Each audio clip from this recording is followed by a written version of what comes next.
Моей дочери 2,5 года. Ее зовут Дия. И на самом деле я не знаю, вот когда ей станет 17-18, какое образование её будет ждать, какая экономика, какая страна и какие города будут ее ждать. И в этом плане, знаете, я немного боюсь, учитывая то, что сейчас происходит, в том числе с искусственным интеллектом и всеми остальными вещами.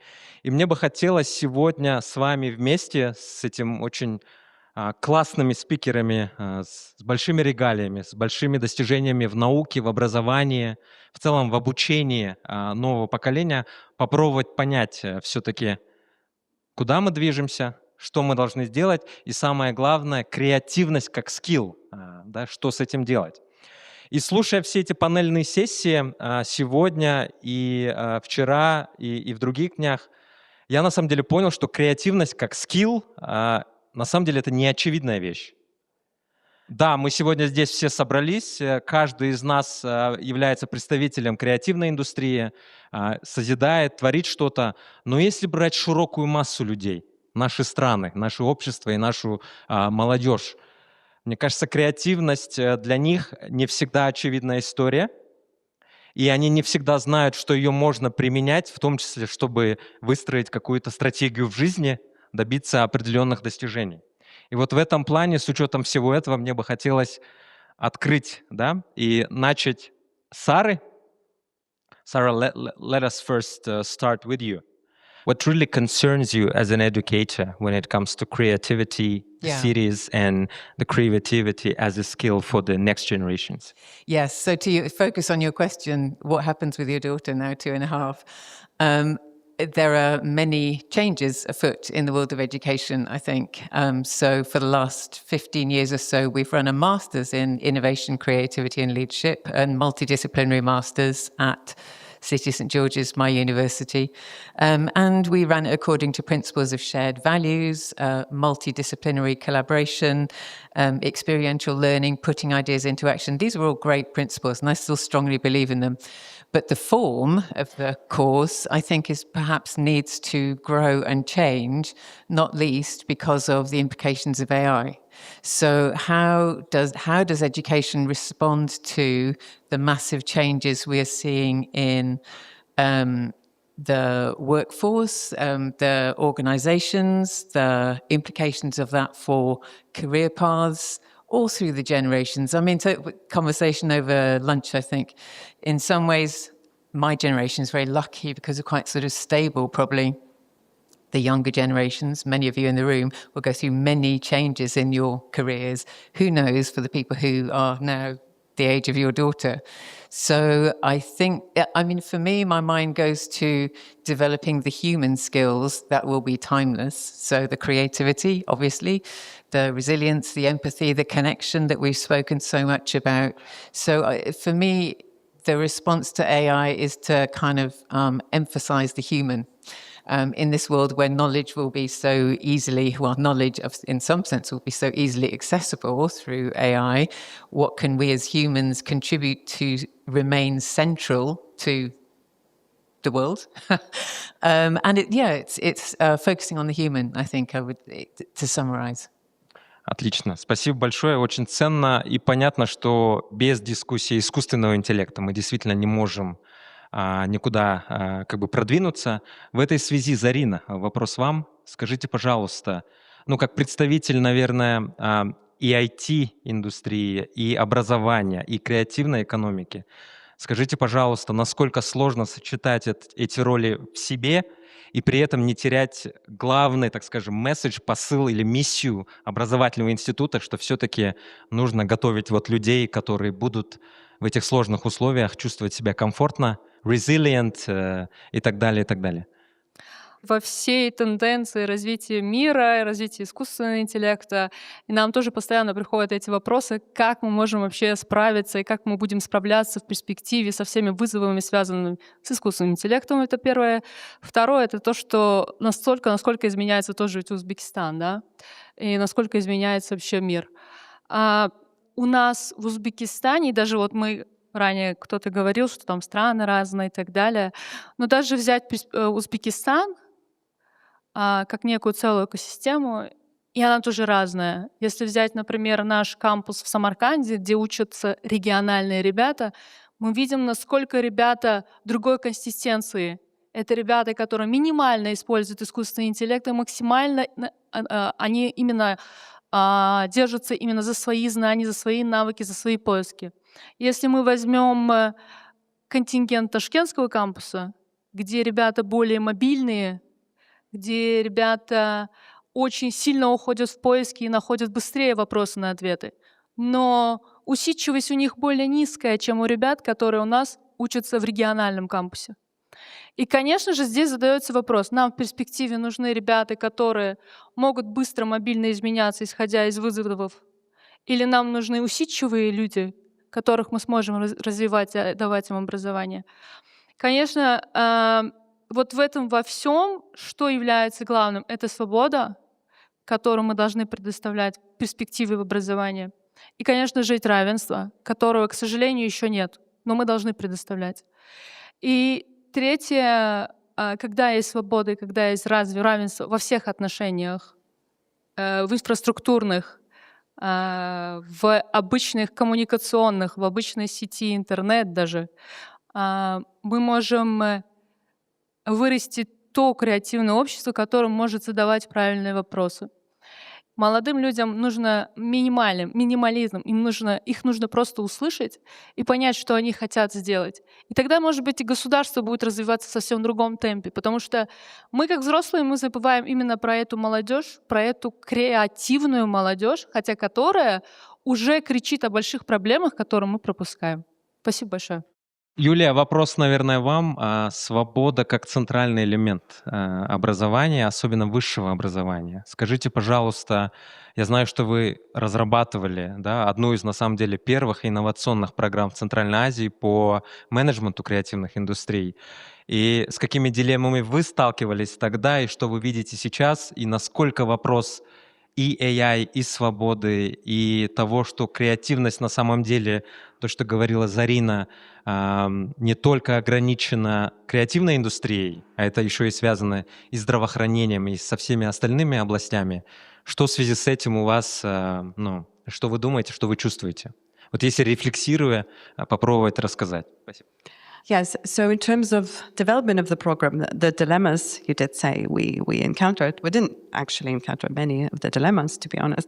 What we did is that we took the industry, we organized the industry roundtable. So we tried to figure out what are the skill gaps, right? Mm-hmm. And many of the industries did indeed contribute the skill gaps that were within the industry. We had different media companies as industry representatives. We have fashion industries and other art organizations. And many of them said one of the major skill gaps we have within the creative sector, the project management skills, the hard skills, right? The creative entrepreneurship, because as we all know, how to make money from your ideas, right? So it's not just about being creative, it's about building the creative economy. So we decided to take on a holistic approach and to do something what you just discussed, what Sarah just said about the interdisciplinary collaborations. And I think this is basically the key to the future where AI is not a problem, because AI is a great specialist. It's one of the best so far in the world, probably, right? Really, really strong specialists, but that's still a specialization. So I think that the world has to go away from the specialization. This is where humans are actually still much more super powerful, because humans are the only the ones are capable of cross-synthesis among different fields and different disciplines. This is what AI cannot do. The humans are able to do vision, to have vision, to visualize the future. So I think that the skills we have to teach is not the hard skills, indeed, what you as well rightly mentioned, but the human skills and dynamic capabilities. And this is exactly what we decided to focus our program on. It's holistic approach, interdisciplinary, where we do not focus on the hard skills so much as to teach cross-pollination, basically. When you take different fields and you try to synthesize them into new opportunities, innovation. But innovation is not just about the technology. I always teach my students, I have some of them here as well, our first cohort.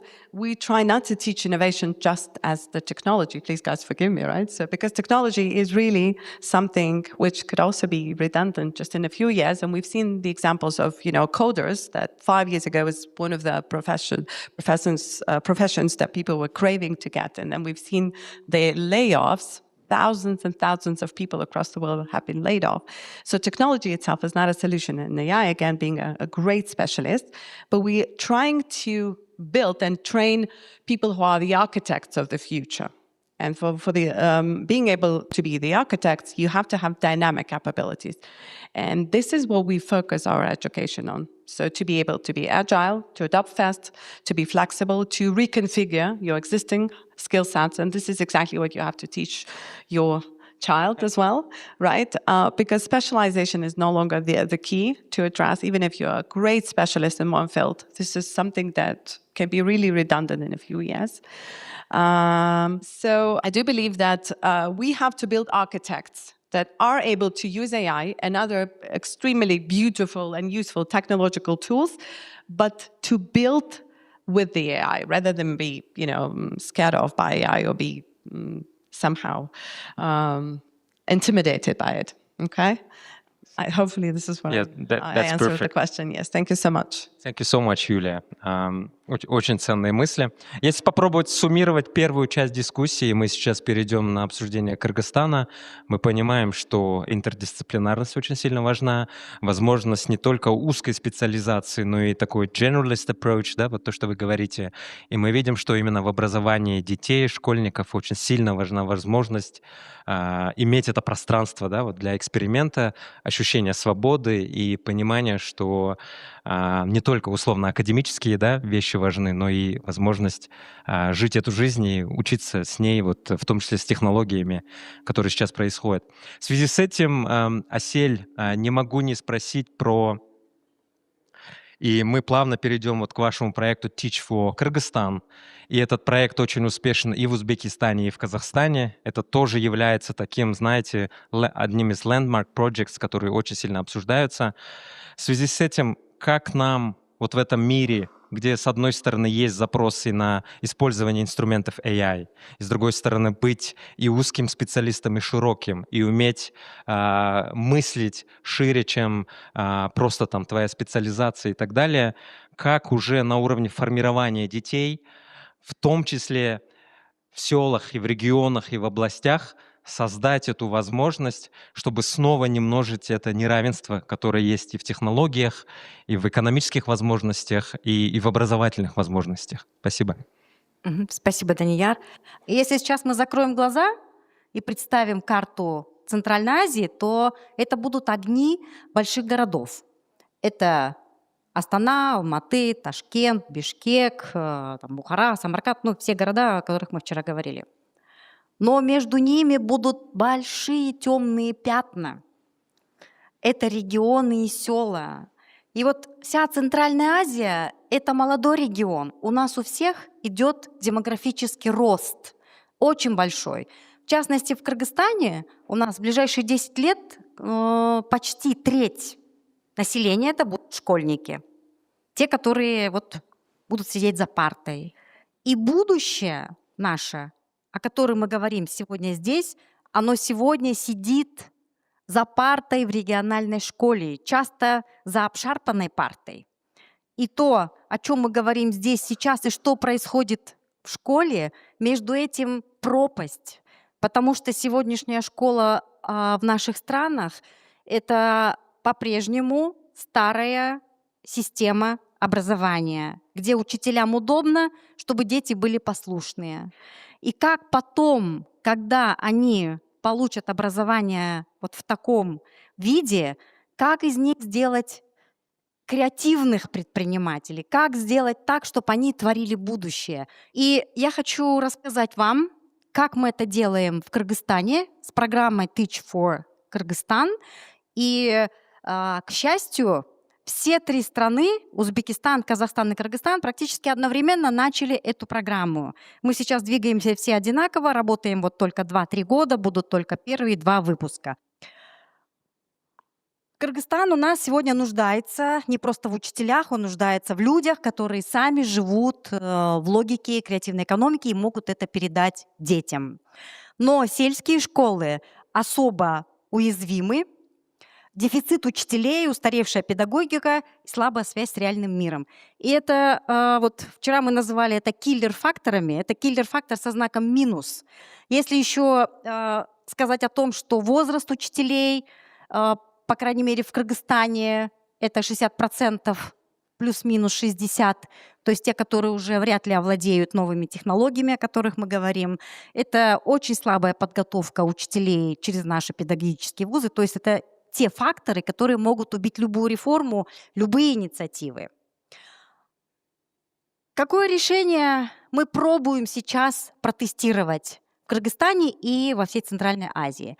Есть модель Teach for All. Это глобальная образовательная инициатива, которая в мире существует уже более 30 лет, и работает она в 65 странах мира. Модель состоит в том, что приглашаются профессионалы из разных сфер, не обязательно педагоги, и часто это не педагоги, и идут работать на 2 года в сельскую школу обычными учителями. Причем в сельскую государственную школу, куда хороший учитель никогда не придет по собственному желанию. Программа проводит очень тщательный отбор, сложный 4-ступенчатый отбор, это прямо ноу-хау этой модели, готовит этих профессионалов, чтобы они были способны пойти преподавать какой-то из уроков в школьной программе на ставку учителя, и в течение 2 лет поддерживает их, поскольку они переезжают в эти регионы. То есть они становятся частью местного сообщества ровно на эти 2 года. Что они делают за эти 2 года? Они не только ведут уроки, они являются новой ролевой моделью для детей. Они являются теми людьми, которых дети в регионах никогда не встречали. Они не видели это среди своих родителей, соседей, родственников. То есть это те люди, которые общаются с ними по-другому, которые учат их мечтать, верить в себя, раскрывать свой потенциал и таким образом создавать возможность им потом включиться потенциально вот в эту креативную экономику, о которой мы сегодня говорим. И я хочу вам здесь рассказать всего лишь одну историю, чтобы показать, как реально это происходит. Таких историй у нас много, но вот одна из них. Девушка по имени Роза пришла Джаратманом в образование в одну из сельских школ. И ведет она там кыргызский язык и литературу. Класс очень сложный, дети не хотят учиться. Один из плохих, так сказать, классов в школе. Но она должна выполнить программу. Что она делает? Урок по произведению Чингиза Айтматова. Удивительно, но молодое поколение, почти все могут назвать его фамилию, как известного кыргызского писателя, но никто его не читал. Не хотят они уже читать, и заставить их читать его просто невозможно. Плюс мы, наверное, сейчас все знаем о том, что новое поколение, оно уже развивается по-другому. У большинства детей в классах СДВГ они не могут фокусироваться, они не могут запоминать. И это большая проблема для учителей. Что она сделала? Она раздала всем пластилин, она попросила их слепить персонажей этого произведения. И после этого, когда они все стали это делать, они создали мультфильм. Мультфильм из пластилиновых персонажей. И этот мультфильм был показан на большом экране на фестивале Animation Тундук Fest, о котором вот мы говорили в своем дайджесте. И это были единственные участники этого фестиваля такого возраста. Все нас спрашивали, а что эти дети делают здесь вообще? Это чьи дети? Кто их привел? Это были полноценные участники этого фестиваля. Что произошло дальше? Эта учительница Джаратман подала проект в парк креативных индустрий и получила там грант. И вы тоже слышали в нашем дайджесте о том, что почти 2 миллиона сомов уже наш парк креативных индустрий может выделять на гранты. И теперь у них есть полноценное оборудование, мультипликационный клуб, и дети работают над новыми фильмами. И вот это пример того, как, используя новые подходы, можно упаковать обычный предмет, язык и литературу. И мы это делаем по всем предметам. Математика, физика, история, география, все предметы, которые ведут наши джаратманы, они проводятся вот таким образом. Это очень маленькое количество людей сейчас в сельской школе, но они показывают пример, что это работает. И речь идет о том, что когда эти fellows закончат программу, они становятся агентами перемен в стране. То есть они начинают производить системные изменения там, где они работают после окончания программы. И так модель работает во всех странах. Кто-то из них становится уже в верхнем уровне менеджмента в школах, то есть они завучи, директора, кто-то идет в управление образованием, кто-то открывает собственные проекты, но когда с каждым годом их становится все больше и больше, то возможности производить вот эти системные преобразования в каждой стране, они очень сильно увеличиваются. Спасибо. Спасибо. Отлично. Ну, на самом деле, было круто посмотреть вживую кейс того, как это происходит не только в больших городах. Я думаю, мы все-таки всегда эту перспективу в себе должны держать, хотя есть соблазн всегда мыслить рамками своего города, центра, так скажем, и так далее. В связи с этим у нас остается последние 20 минут, и мне бы хотелось попробовать такой сделать take-away, чтобы мы, каждый из вас, могли бы посоветовать сидящим здесь, нашим детям и, наверное, нам самим, как educatorам, как профессорам, как людям, которые занимаются образованием, чтобы мы могли бы взять отсюда практического, чтобы это можно было бы применить в жизни, завтра и так далее. И у меня вопрос к Саре. Сара, as an educator and as a professor and as a researcher and as a consultant, how should we evolve? Because we talked about expectations we have on the youth and on the kids, but how should we evolve to meet their expectations? What is your particular practical ways of doing this in your career, and what kind of new innovative steps you're taking now as well? Yeah, thank you. That's a nice way of asking the question, thinking about how the teachers should evolve, because so rethinking the skills that we and our children will need has become clear, and it's great to see the emphasis on both crafts and technology, and I think we need to take all of that forward. But there does need to be, in the light of AI and other changes in society, a rethinking of the skills that we are seeking to develop in the children, the young people, in fact, all generations really. And so we as educators need to ourselves be open and think creatively about how we deliver the kinds of education that are needed.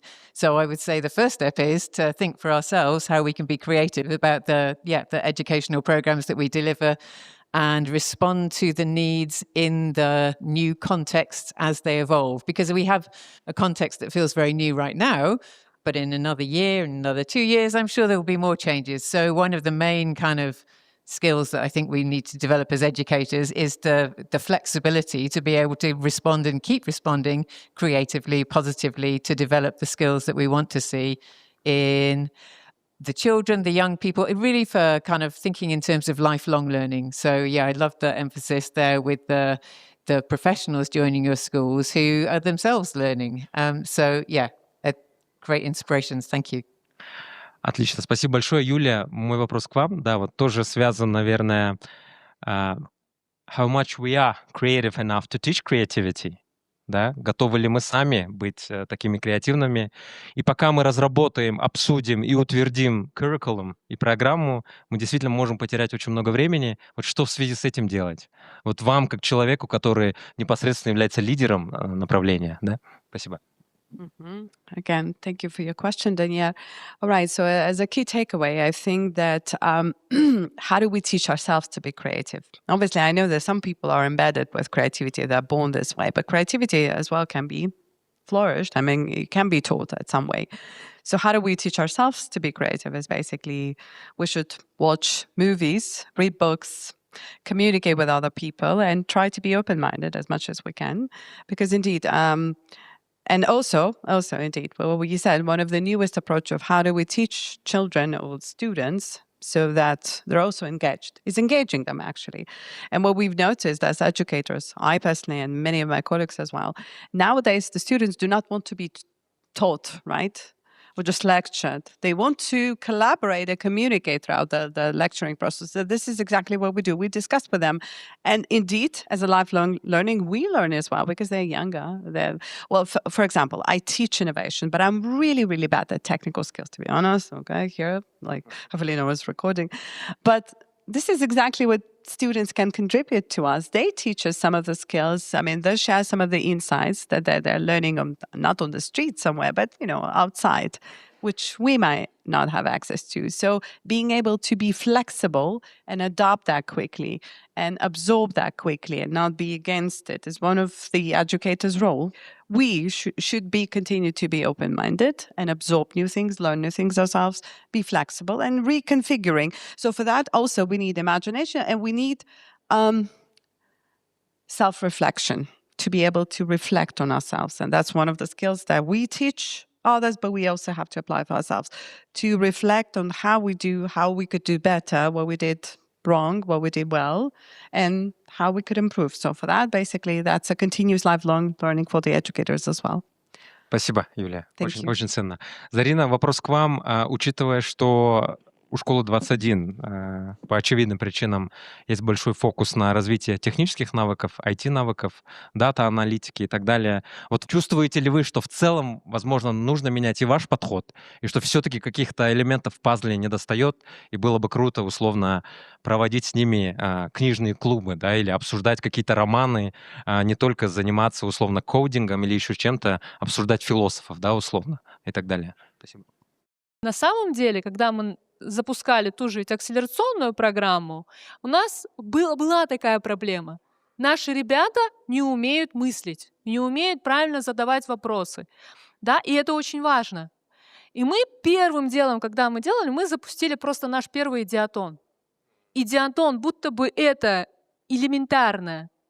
Ребята должны были до определенного возраста, начиная со школы, пропустить несколько десятков идиатонов для того, чтобы правильно вообще создавать ту или иную идею. И таких, на самом деле, практик у школы много, начиная вообще развитие именно инициативности, запуска каких-то стартапов, начиная с тех же идиатоны, хакатоны, да, вся акселерационная программа, в принципе, в школе направлена именно на это. Следующее направление — это клубы. Это то, что вы сказали. У нас есть уникальные клубы, где ребята могут просто, исходя из своих интересов, разделиться. Есть клуб чтения. Как бы банально это ни звучало, он есть. Уникальная девушка его ведет. Есть клуб геймдева, где ребята, я не знаю, на прошлой неделе слетали в Алматы на форум. Да? То есть это тоже классно. И школа их поддерживает, потому что... А задача школы в чем? И образовательные учреждения именно в поддержке. Они дают инициативу, мы даем минимум, мы даем им вот эту свободу, что ты можешь прийти со своей идеей, и ты можешь ее реализовать. И это и есть именно толчок того, что, в принципе, каждое образовательное учреждение должно делать. И это дает им возможность критически мыслить. Скажем так, наш клуб гейм-девелоперов, который съездил в Казахстан на прошлой неделе, презентовал свой проект. Они делают сейчас проект совместно с Узбеккосмосом. Будто бы кажется, что Узбеккосмос — это государственное учреждение, но Узбеккосмос пришел в школу, где есть свободомыслящие люди, где есть креаторы, которые могут сделать образовательную платформу для детей в виде игры. И ребята поехали, презентовали это. И это какой они получили огромный фидбэк от казахских коллег, да, которые также включились и сказали: вы делаете уникальную платформу, мы тоже подключаемся в эту платформу, и мы тоже даем свои идеи. И ребята не то чтобы они закрылись и сказали: нет, это наш продукт. Напротив, они открылись, они сказали: о, супер, давайте, это еще новые мысли, новые идеи для нашего продукта. У нас есть уникальный студент, ему 52 года. После того, как он ушел на пенсию, он не просто сидел, он для альтернативы, да, для развития себя. Вот то, что бы я бы сказала бы нашему залу тоже, да, что бы я посоветовала для образования. Развивайтесь, не останавливайтесь. Это уникальный кейс. У нас молодой человек, 52 года ему. В прошлом году он вышел на пенсию и пошел работать охранником.